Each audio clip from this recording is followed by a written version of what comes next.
Today, I have the great pleasure, really great pleasure, to have with us a very good friend who was with us for some time, a long time ago, and he's now since a few years now in with Elsevier in Amsterdam, and he has built a very interesting team working on data science and natural language processing, and looking forward to what he will share with us today about the use of AI methods in his team.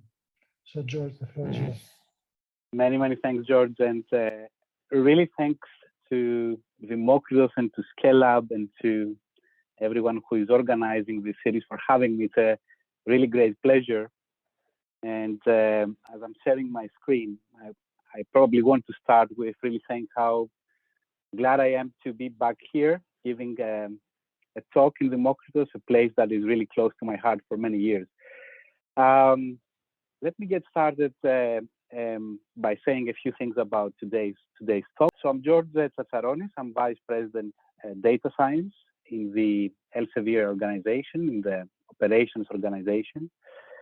Today I would like to talk to you about what we actually do with artificial intelligence in Elsevier, and on the first place, what is the relation of artificial intelligence and Elsevier, as I'm sure many of you are familiar with Elsevier as a publisher traditionally, rather than a technology or an information analytics solutions company. So I would like to explain a bit this relation there and how the organization has evolved in the last 10 or 15 years or so. And then I would like to deep dive into some of our capabilities and content around what we do with data science and AI, and more precisely to give you some selected examples of some of our applications with actual impact in research, health sciences, and life sciences. Let me get started a bit with some background. So I'm sure many of you are aware that Elsevier is almost a 130-year-old organization, primarily known as one of the leaders in the publishing business, in the scientific publishing. Indeed, we continue to be probably the largest scientific publishing organization in the globe. But for the last 15 years or so, we have been really fast transforming the way we work and the way we handle content towards an approach where we could, via some data platforms or digital platforms offerings, we could help basically the communities we serve, not only in terms of helping them to uncover and discover new scientific literature in their topics, but also to help them and to enable them understand their field better, understand their science better, understand or realize the opportunities for collaboration out there, for funding out there, and at the end of the day, help them via some of our solutions to advance their science and to solve some of their actual research problems. So indeed, if we were to summarize this journey of the last few decades, it's literally from traditionally recommending things like read this, to slowly start serving our communities with solutions that can help them, if you may support them in their decision making on what to do research next on, what are the challenges in this field, what are the open research questions, and what are the most important things to work at in general, and how we could approach them. So this is really the summary, and some of the things you see here in terms of brand product names are only a few of around our 45 plus by now digital platform offerings, in their majority using one way or another some advanced data science capabilities, most of the times that resorts to AI solutions, often with machine learning and advanced natural language processing.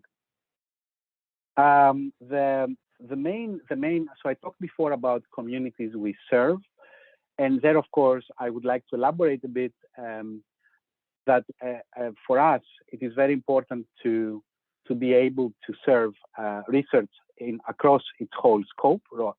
So researchers starting their career, helping them to understand how this career path looks like, revealing some opportunities to them in terms of how to get some funding in the early stage of their work, or what are important articles or research teams around there. So with some of our systems, we really help this academic journey, but we also help traditional professional journeys as well. For example, with clinicians, we have digital solutions and platforms in place. Some of them I will refer later to the examples where we help them better in the decision making of making a diagnosis, of doing a prognosis for the patient, but also pharmaceutical companies to accelerate the drug development process, often in cases of rare diseases, for example. Nursing education, we have several solutions where we help the students train better and become even more avid into the nursing, which is a very important, especially lately, application domain. But also governmental organizations and decision makers, in general, policy decision makers, where we help them to understand what are the important elements of the various research fields. Who are the main actors? What are the main trends? And in general, to help them carve that landscape and dig deeper into that to be able to take better decisions. A few examples of the types of problems we try to help our communities to solve. If we focus, for example, in life sciences, in the case of drug development, we are all aware how tedious, costly, time-consuming it is to develop new drugs. And of course, we are also very well aware how important it has become to be able to integrate information from across the different heterogeneous databases in life sciences to be able to do a lot of the things computationally to save time, such as, for example, coming up with some good first set of drug candidates that could potentially be repurposed for a certain disorder. That could, of course, help in turn save costs in drug development, save a lot of time, at the end, help our society.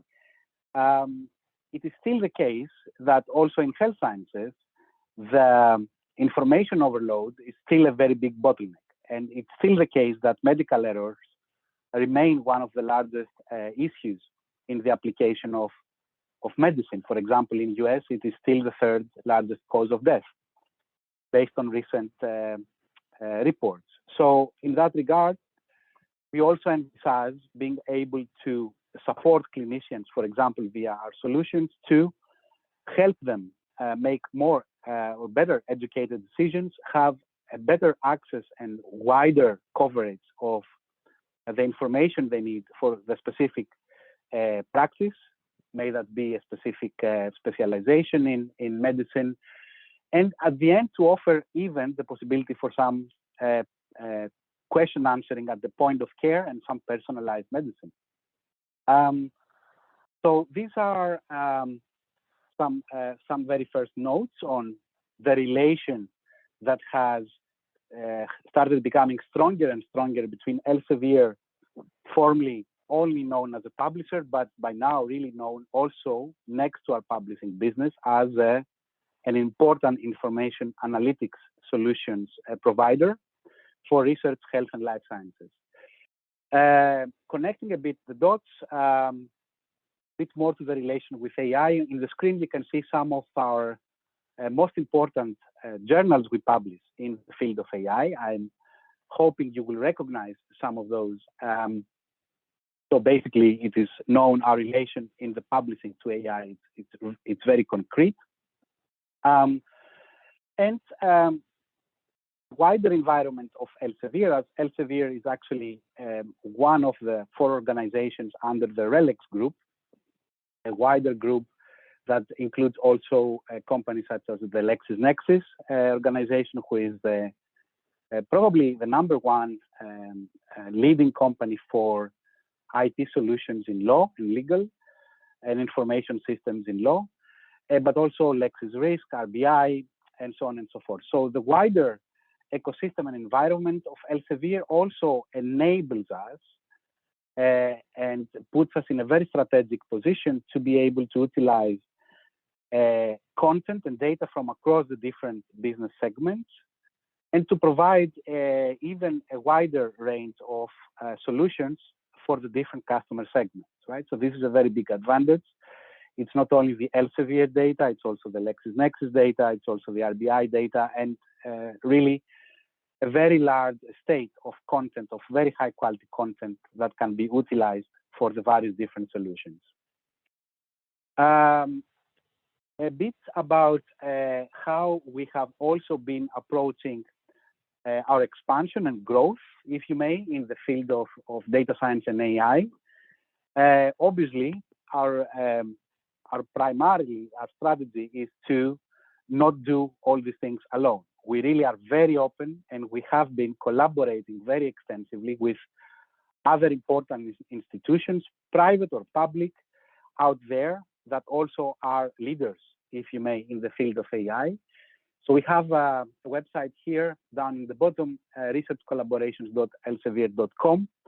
But if you visit, you will see we have actually probably more than 60, 70 active research collaborations and a large number of historical ones in various different aspects of applications, mostly centered around data science and AI. One particular recent collaboration I would like to highlight is an AI lab we just started in our headquarters here in Amsterdam, together with the University of Amsterdam and the Vrije Universiteit in Amsterdam. So this is Martin de Rijke and Frank van Harmelen, where we call it the Discovery Lab, and basically it's a lab of 3 PhD students, 2 postdoctoral researchers, and 5 to 6 faculty members from the universities, and also 2 or 3 senior people from our organization, to work together on research with applications in the fields of knowledge graphs, question answering, information retrieval. Obviously, if you are familiar with the names of Martin and Frank, they are all over the place in these 2 areas.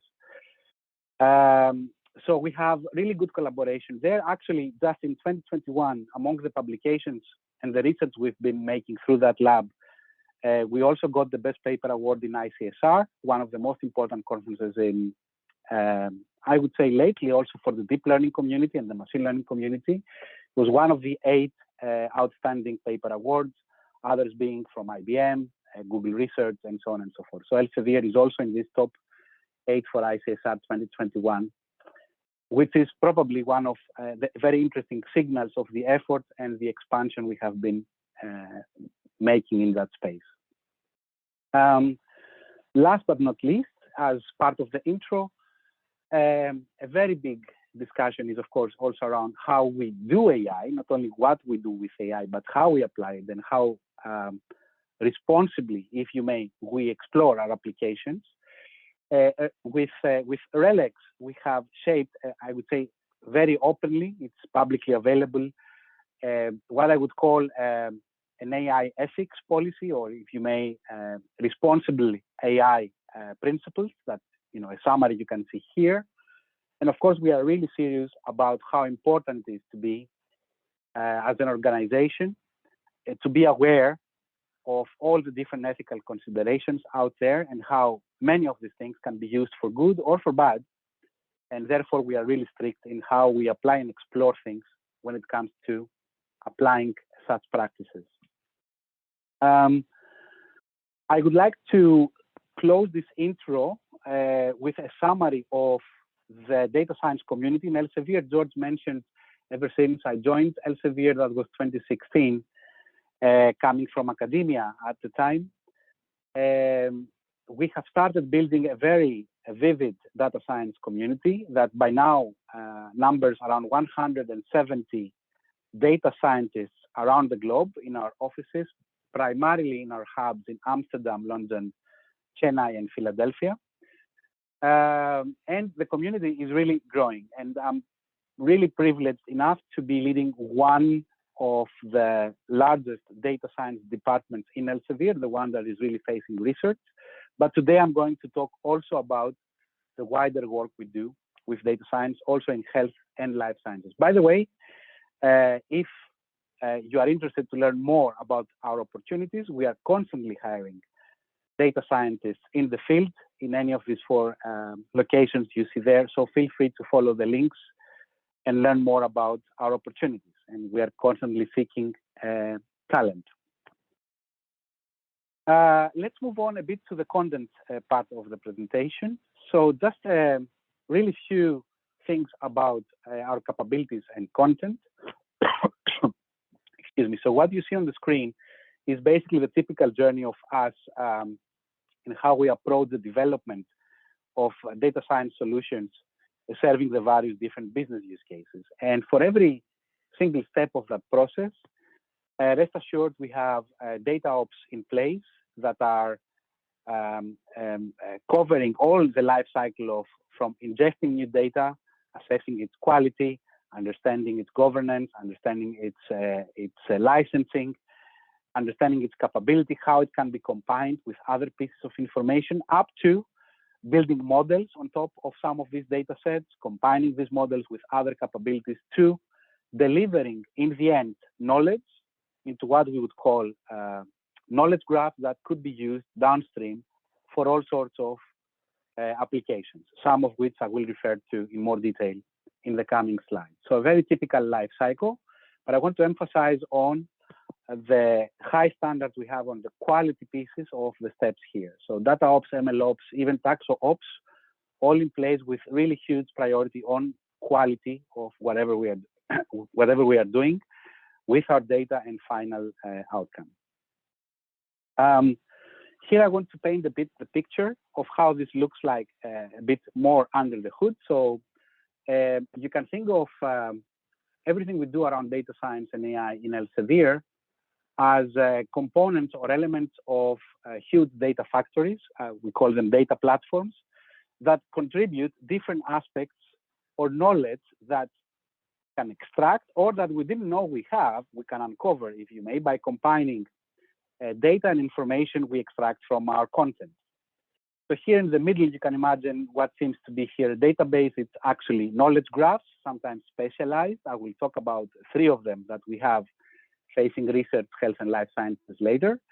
And obviously, in this factory, if you may, the capabilities are extremely important, right? So we emphasize there the skills around where we apply and how we apply data science is around how we extract information from text, how we classify content, even multimedia, images, how we link and annotate entities and link them into standardized nomenclature or databases or taxonomies or ontologies in the different domains.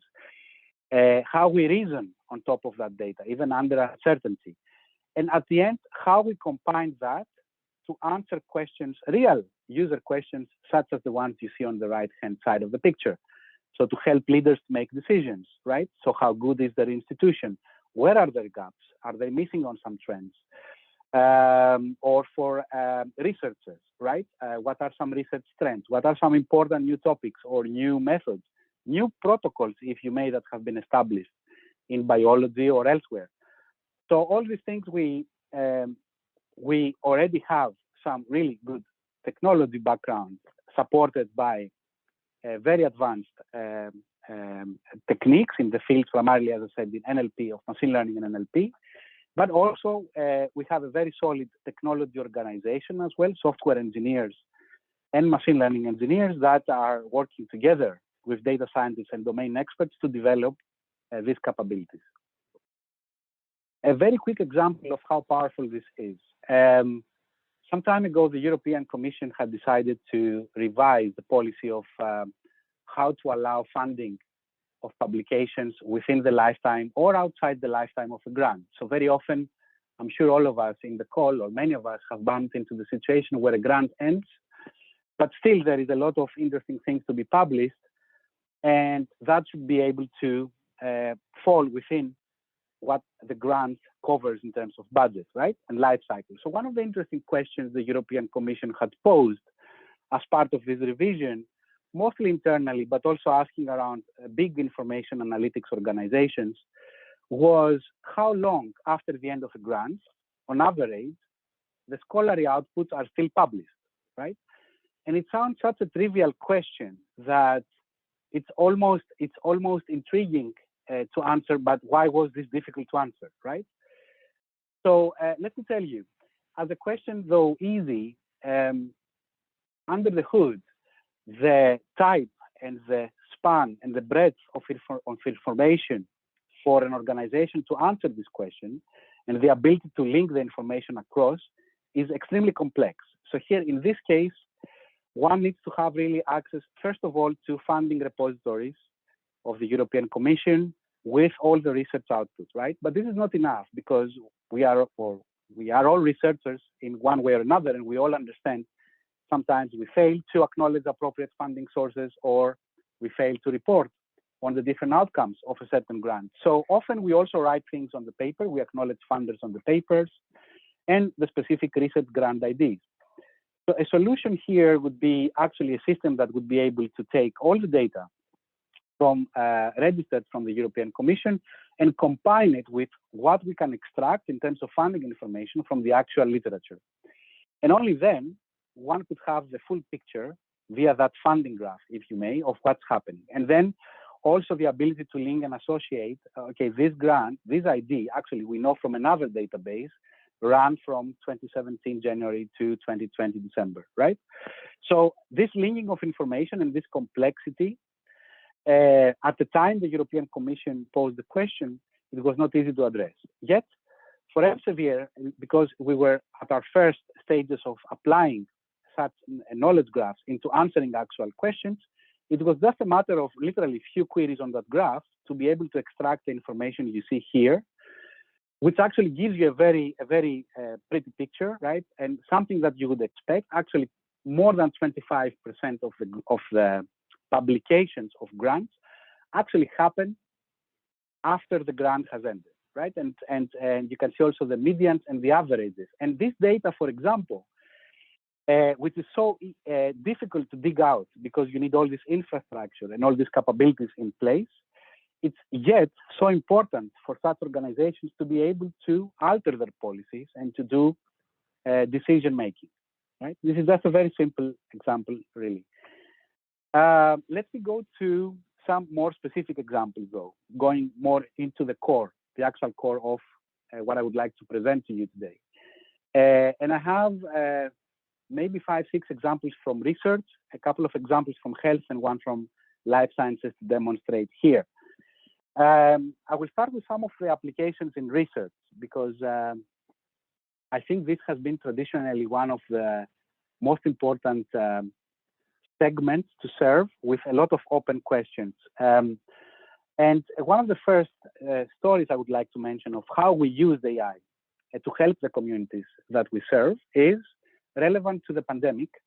And when the pandemic broke out almost 18, 19 months ago, Elsevier was among the first institutions to, first of all, to put in place a coronavirus information center. You can see the link on the bottom, who the idea was to put there all the resources as they become available, not only from Elsevier, from anywhere around the globe, from Allen AI, from others as well, on the pandemic itself and the coronavirus specifically.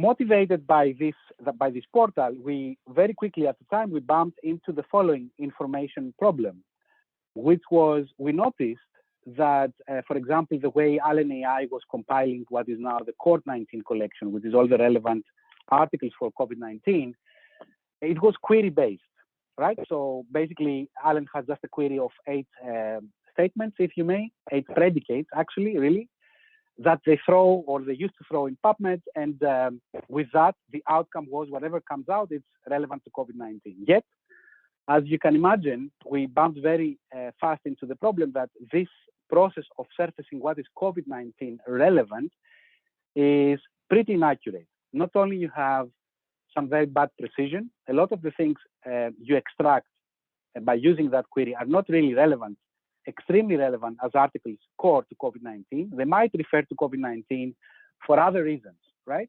They might say, and by the way, as we saw in the COVID-19 pandemic so far, and then the topic of the article is something totally different. So you can understand how the precision can go really low with such a query-based technique.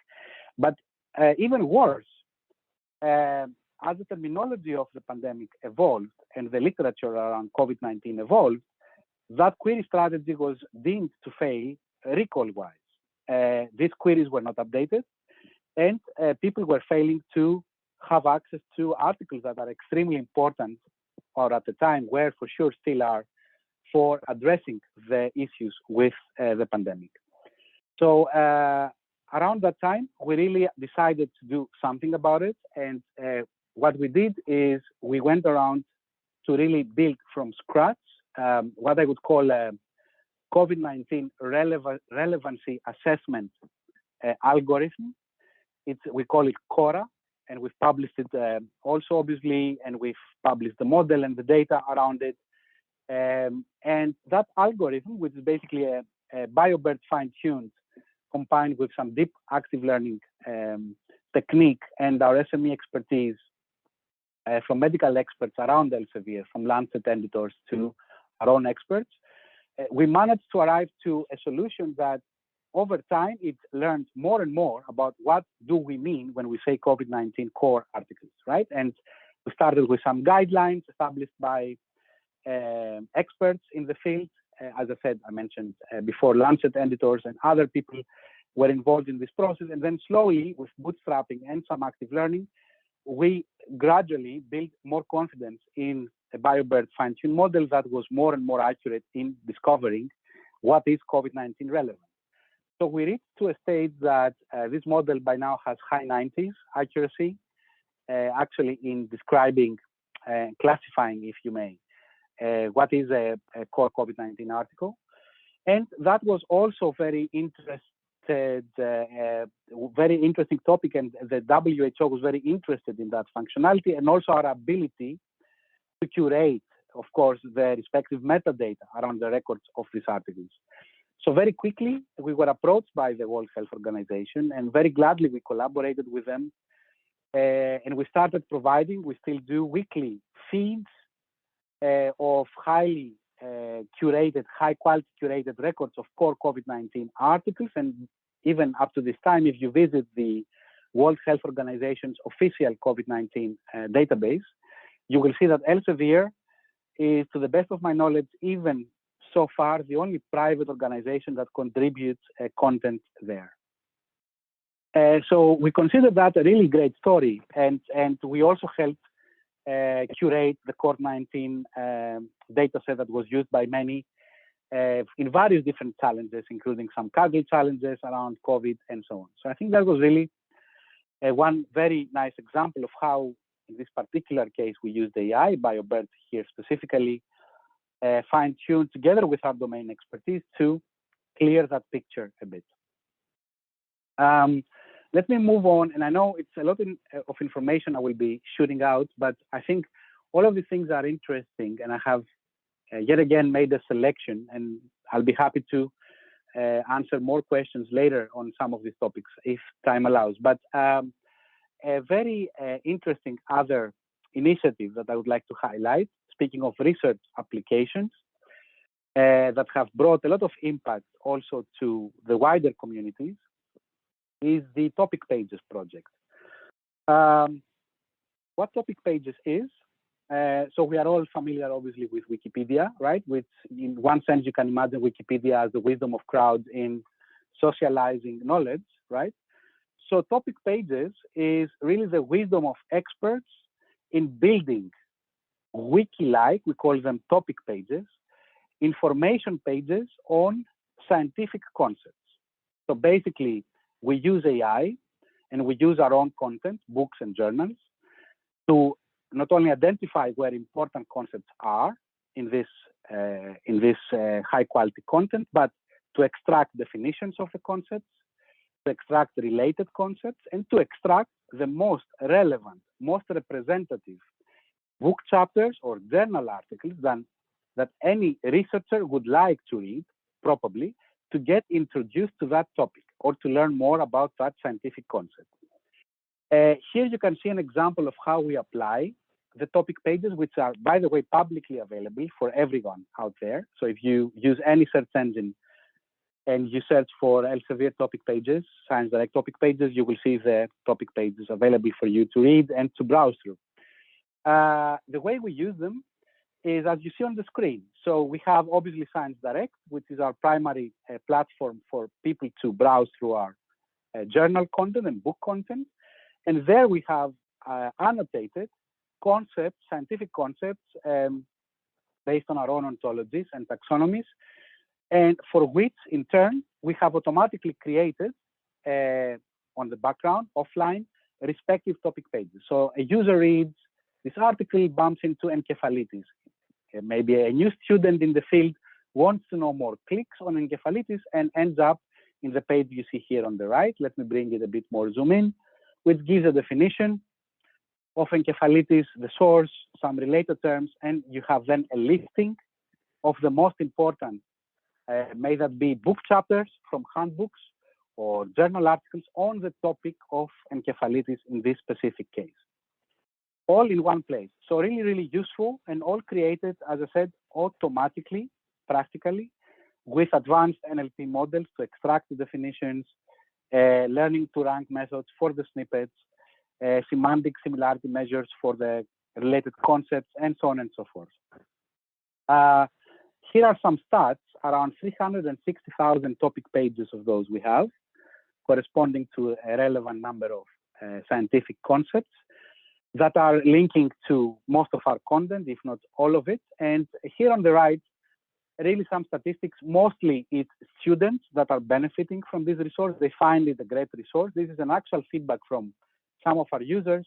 As a research student, it helped me achieving the knowledge of a complicated topic more effectively.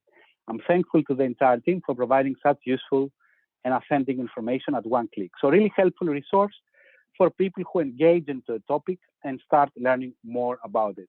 But also for more seasoned researchers, if you may, to refresh the knowledge on something. Let me move to the next topic. And I know I'm shooting out, but again, really interesting things to cover. A few years ago, another example of how we put AI at work, in this case, to map AI. There was a big question we were all discussing. Obviously, in our communities, we are very well aware what are the main topics in AI and the in computer science, especially as we have a conference culture. We discuss these things very often in big conferences, also together as communities. But for big, you can imagine that for big institutional leaders and big decision-making organizations, it's not very clear at all what AI is and how it is organized. What are the main topics? What are the main subjects in AI? And a couple of years ago, we decided to take the lead into an initiative with which, in which we worked with a lot of communities, scientific communities out there, universities and research centers, to start mapping the field of AI, right? And by mapping here, we mean to start understanding what are the big things, what are the big topics in AI, how do they cluster, and at the end, to provide a map of the field and the trends. So this resulted, and the technology behind it, it was a combination of unsupervised machine learning. We started with some clustering, and then very quickly we bumped into, at the time, some semi-supervised machine learning techniques to start adding some more borders around this, what appeared to be themes or major clusters in the field of AI. And here on the right, you see what we call the AI wheel. This is the full AI wheel. And of course, you don't see anything, it's a blur, but you could facet that. There is a very nice interactive environment that you could facet that. And for example, see for your institution, in what aspects of AI is your institution best at, in which fields of AI. Excuse me. So this same report, which is publicly available, here at the bottom link, you can actually have it. It's publicly available as a report, and we update it. We have the aim to update it every 2 years or so. This very same report was used also by Stanford to compile the AI Index 2019, and will be used again for the update of that index. So very important work, that really help the communities across to map a very important and a very fast advancing field. I'm coming to another application, this one also with very big impact. Still, we are in the research applications, and by now you have a very good understanding of what we mean with research applications in this context. Here, I'm going to talk a bit about how we have been contributing into shaping the picture and the rankings, if you may, on the impact of the institutions, the societal impact across the United Nations Sustainable Development Goals. So as you know, the UN has declared for many years now 17 SDGs. You can see them here on the screen. And there is a lot of activity, a large number of working groups, nationally, internationally, and often globally, trying to put together pieces of how can we monitor the impact and the progress we make as a society, first of all, but also as a research community against these goals. And you can see they're very important, right? All of them, each one of them, zero hunger, gender equality, clean water. Every one of those is one of the main targets that we need to focus at for the coming years. So we helped the Times Higher Education recently. We provided a classification of all of Scopus across these 17 SDGs. Again, I will go into some more details just in a moment with some advanced machine learning and NLP. And this was released recently. So if you go to the Times Higher Education, there is a rankings, impact rankings on the SDGs, the societal impact that any institution is ranked with a score across how they contribute in any of these SDGs. And here you can see more or less how it looks, right? Here on the right, for example, if you take any university, you can see each university has a weighted score in how it fares across any of the SDGs. And it has been a really challenging project because you can understand that it's not the nature of the multi-label, multi-class classification here that makes it complicated. 17 classes it's not a large number of classes. It's the nature of the problem itself, where these classes have so invariable borders between them and overlaps that even experts are not able to specifically detect and pin down. And there are many synergies between these SDGs, by the way, as well. So there were many challenges, but I think we managed to provide a very, very high quality, very well vetted view of the world, of how things look like in terms of publications impact across these SDGs around the globe, and also with models that are interpretable, more importantly, right? So I have a few examples here of the things we used, right? We obviously used all the types of metadata we could from Scopus, the citation graph, the co-citation graphs, topics of prominence from SciVal, queries from science metrics, machine learning models to compensate. And it was a very big project and a very big effort, and we are only happy that we were able to deliver that on time for the Times Higher Education. And of course, it's an ongoing work. It doesn't stop here. There is the need, of course, to update these things annually and the models and everything. I'm going to now jump to health science applications. And I don't know, George, time-wise, I think I'm going to need just 5 minutes for health and maybe 2-3 minutes for life sciences, and then we can stop for questions if this is okay as a plan. Yeah, try to make it as short as possible so that we have some discussion. Right? Sure, absolutely. So quite faster now then to health sciences. So I mentioned before applications in research. Most of these applications are supported from what we call the research knowledge graph, right? Where it's everything we know and everything we have been able to extract for articles, for authors, across all these different dimensions. The same thing we have in health, we call it the health knowledge graph. And here are some statistics, a very large ontology, if you may, though in practice it's a polyhierarchy with some interesting number of relations out there. Just how the health knowledge graph looks like, you can imagine it as really a huge graph that connects disorders with compounds, with symptoms, with diagnostic procedures, a very large number of relations. I believe more than 50 we cover in the health graph. And all this information in that health graph, it's sourced not only from literature, but also from databases. And it's actually always vetted manually as well, right? So all the information we have in the health knowledge graph is coming either from manually curated databases that we know they are already of super high quality, or if it's coming from extraction mechanisms from literature, there is always a quality component and a vetting mechanism from experts. So we end up with a very high quality knowledge graph with a good provenance of where the information is coming from. And we can apply that downstream. You can imagine to various a number of different applications, such as for search.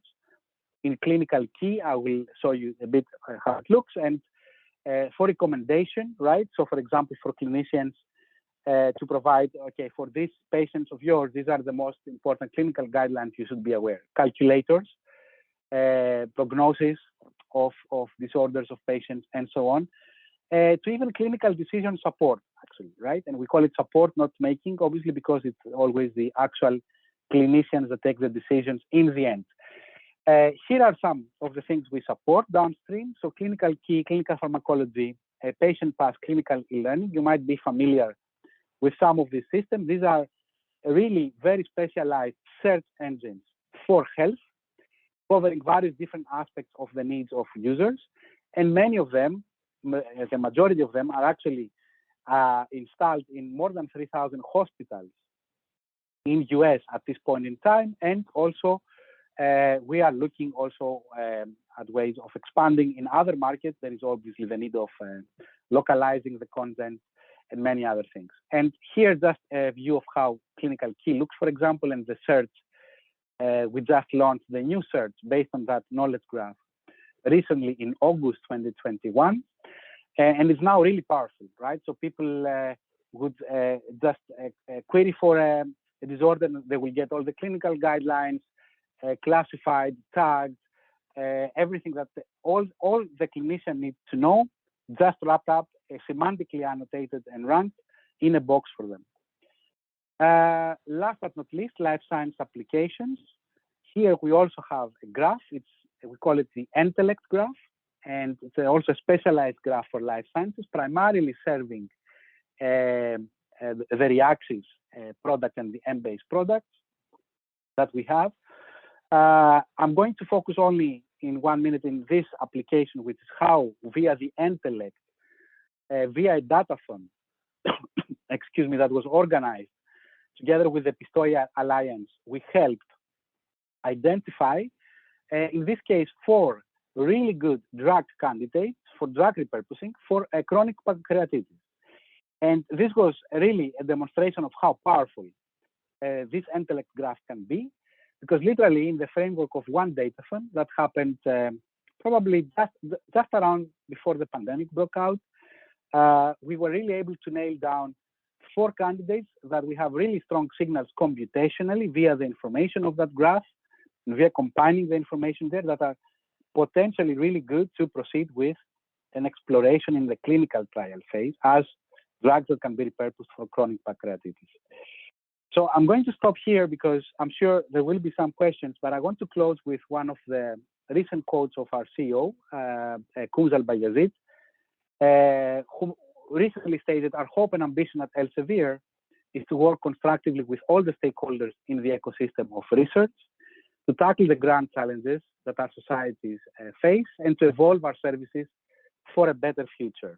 And I'm really hoping that with a few of the things I was able to demonstrate today, that you have been able to see how we have started delivering on this ambition and hope.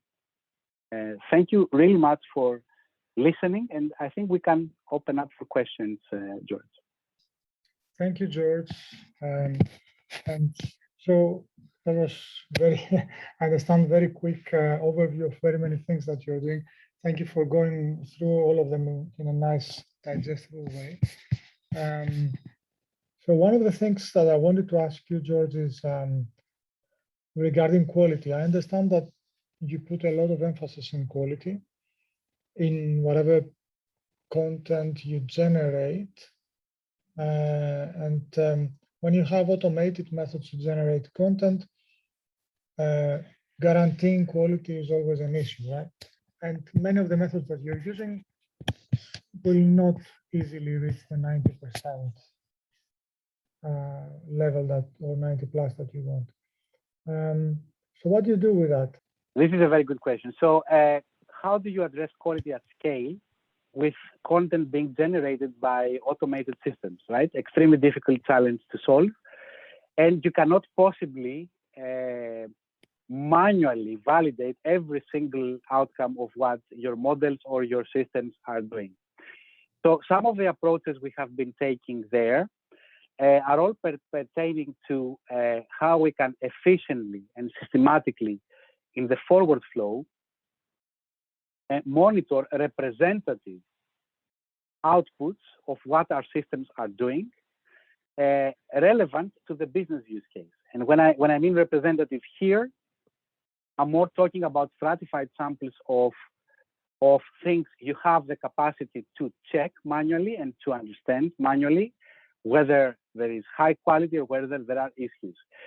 That is one way to address what the metrics you would like to have in place. Let's call them KPIs of quality.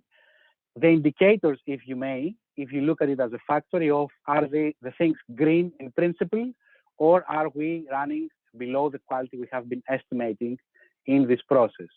However, there is definitely no guarantee that this process will not allow errors to evade, and obviously they are evading, right? And as you say, in a lot of these cases, the long tail of things will probably evade with some errors that affect one way or another some of the business use cases.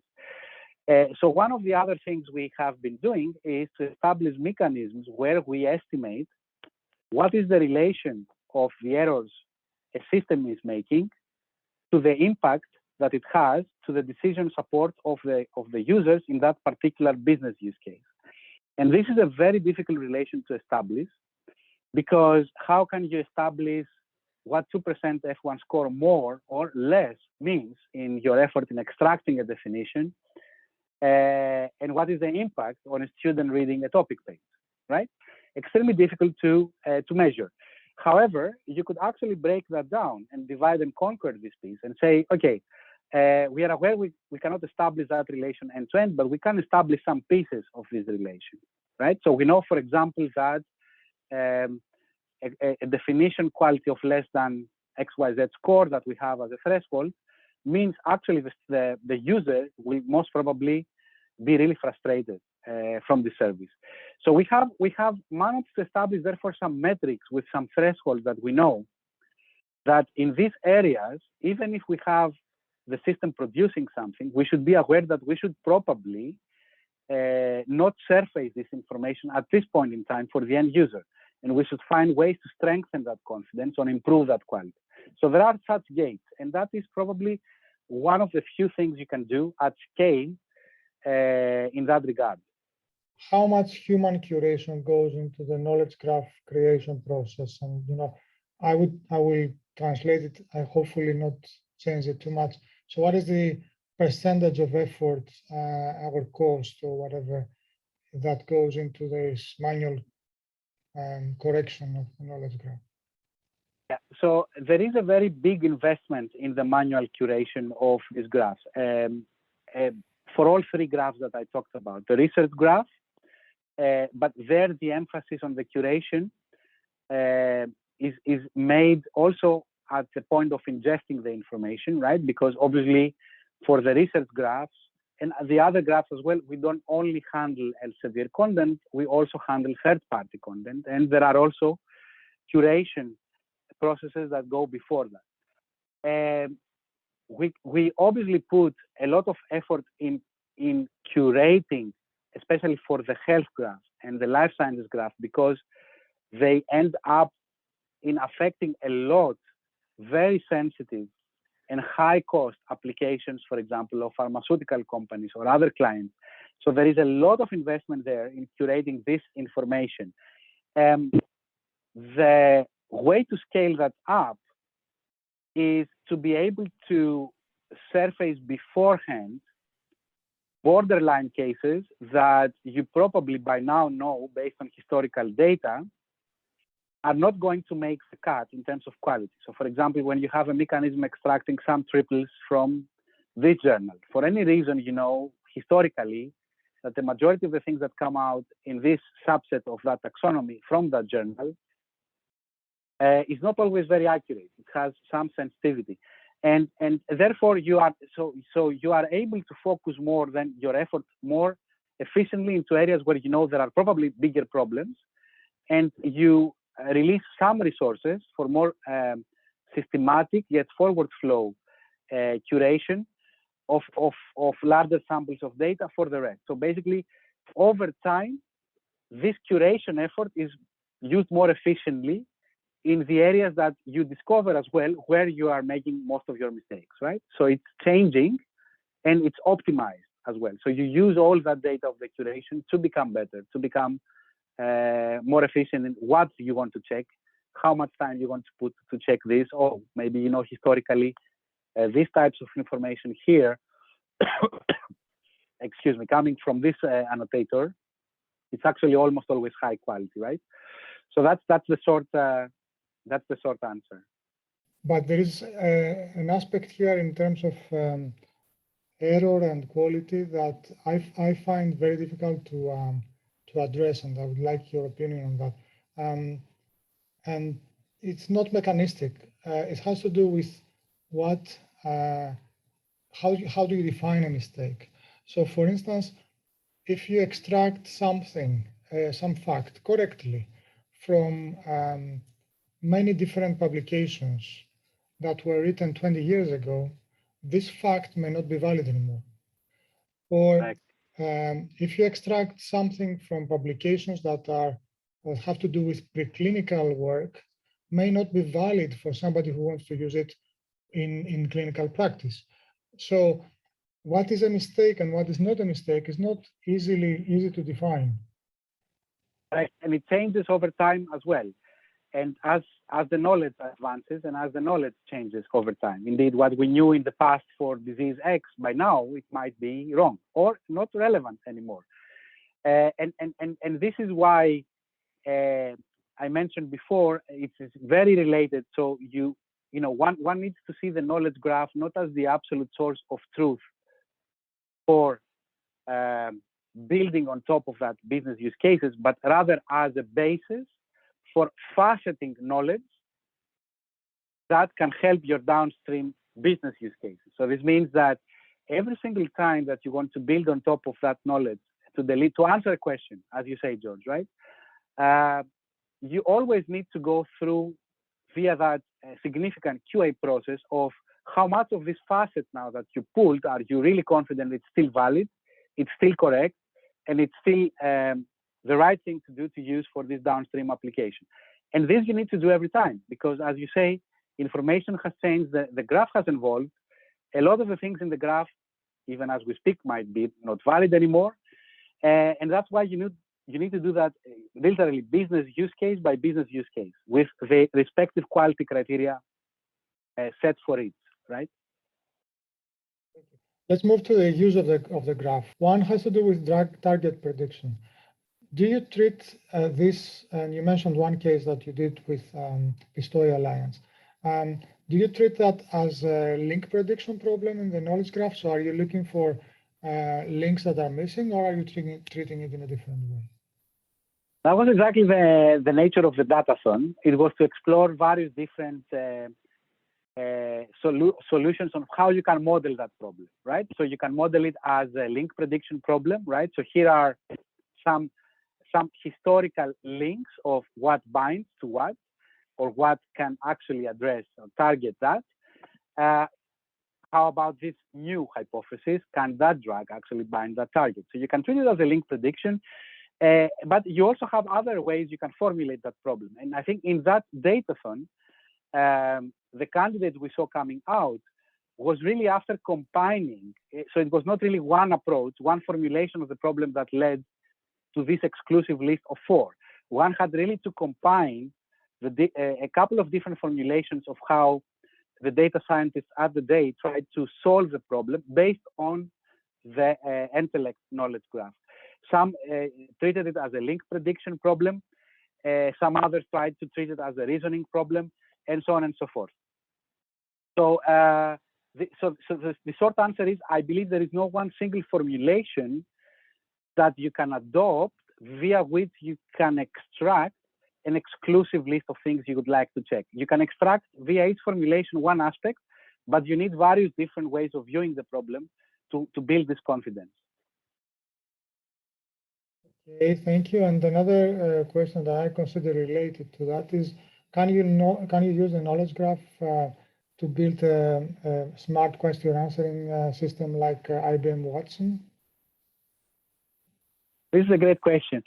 Yeah, of course you can actually think of such applications as well. I have to admit that at this point in time, QA is something that we are really, really interested about, but it's not something that we officially offer as part of our digital platform. So for example, you cannot do QA literally in clinical key. You can search, but we don't have a QA capability. We have been experimenting with such approaches of how these graphs can be used for question answering.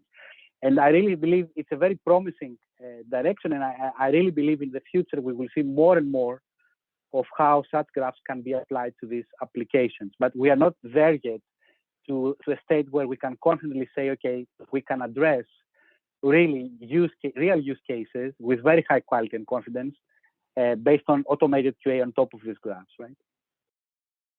I have a related question to that because it's something that has been puzzling us even since the time that you have been here. Is it, if you want to build a question answering system, is it best to base it on the knowledge graph or on the content directly? Both. In my opinion, you should be able to consult both types of source, and that's because the knowledge graph is just a conceptualization of what you know. But at the end of the day, your content is a realization of what information is there, right? And these two necessarily don't match always, and there are gaps between these two, right? And there will be a gap, a semantic gap, if you may, also an information gap between these two.